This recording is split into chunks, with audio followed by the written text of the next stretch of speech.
Mr. Sang was an insignificant individual who undertook his limited role as a journalist to give a platform to the public to learn, to make choices, to be entertained in Kalenjin dialect. In consequence of his modest performance, he gained respect and high regard of many people.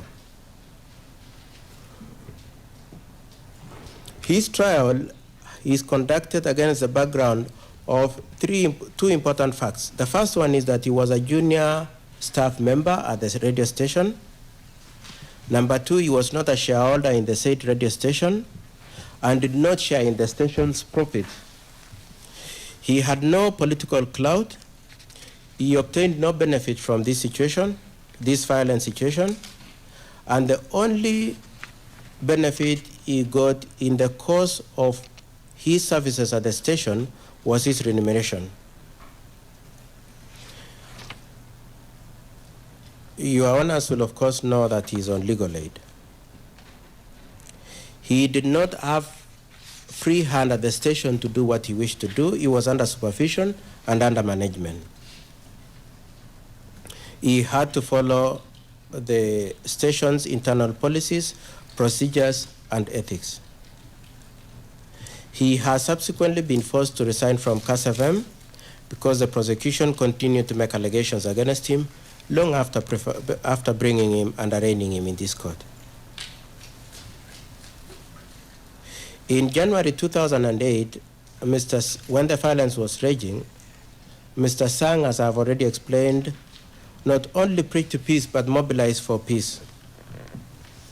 Everyone who grew up with him knows him best, who knows him best, and who taught him in school, who associated with him in church, and all his colleagues at the media station where he worked, and other places he worked, together with his immediate and extended family, including his father, Mr. Keter, his mothers, E. Keter and L. Keter, and his wife, Trofena, and his children, that he respects the law and is a role model.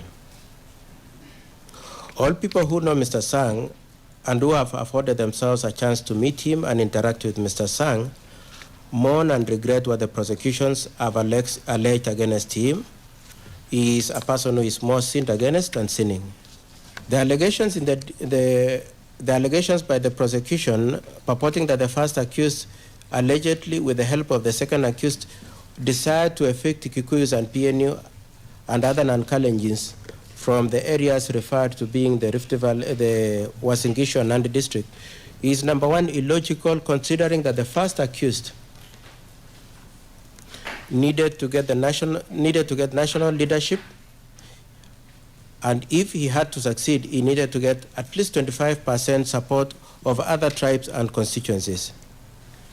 It would have been foolish on the part of the first accused to seek to get evictions and to still expect to get 25% votes in all other areas in Kenya to successfully obtain national leadership.